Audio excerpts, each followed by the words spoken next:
Why do you think, let me just ask you from a perspective of someone that doesn't know anything about Apple, but why would anyone want to wait 2 days in advance to line up for a store opening? It's not like they're selling anything new. I think actually, obviously, it's it's a favor of actually Apple has been really across China, and owning iPhone or Apple products really actually give the identity for many of the growing Chinese consumers out there in the market. So obviously, I mean, they wish to own a Apple product as really to showing that actually they're catching up with the market. Yeah, some say that Apple isn't really a technology company. It's more like a fashion brand in their view. So I was pretty shocked that this was Apple's first store in Hong Kong, which is such a big market. Do you think they're behind the curve here?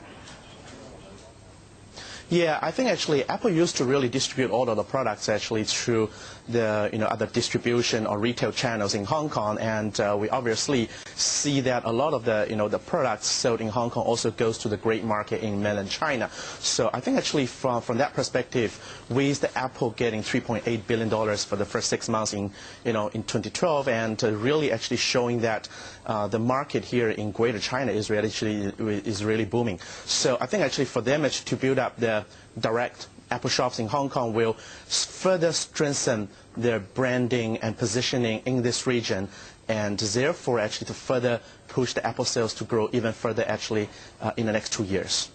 Yeah, it was iMania here in Hong Kong over the weekend when the Apple Store officially opened up in I've Seen Mall, which is a theme that we also see in China as well. But they have a goal. Apple has set a goal of opening 25 stores in China by next year. Do you think they're going to actually get there or maybe fall short?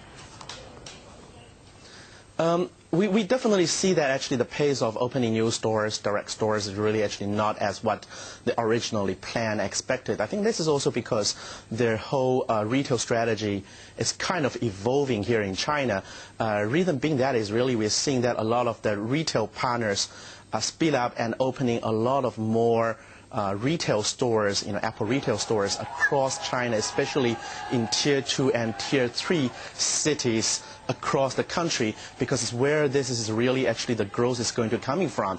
And while if you look at Beijing, Shanghai, all this kind of Tier 1 cities, that market is getting saturated, although it's still growing, but the real growth, to keep the high double-digit growth in Greater China is really will be coming from Tier 2 and Tier 3 cities.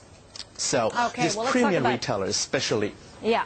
Sure. Premium retailers, because products at Apple are pretty expensive, aren't they? Let's talk about the products, because we have Amazon.com rumored to be coming out with their own tablet, the tablet being a crowded space, but everyone's watching out for the next iPhone generation, iPhone 5. Talk to me about sales for Apple in China. Will they continue to be strong? How much stronger can they get?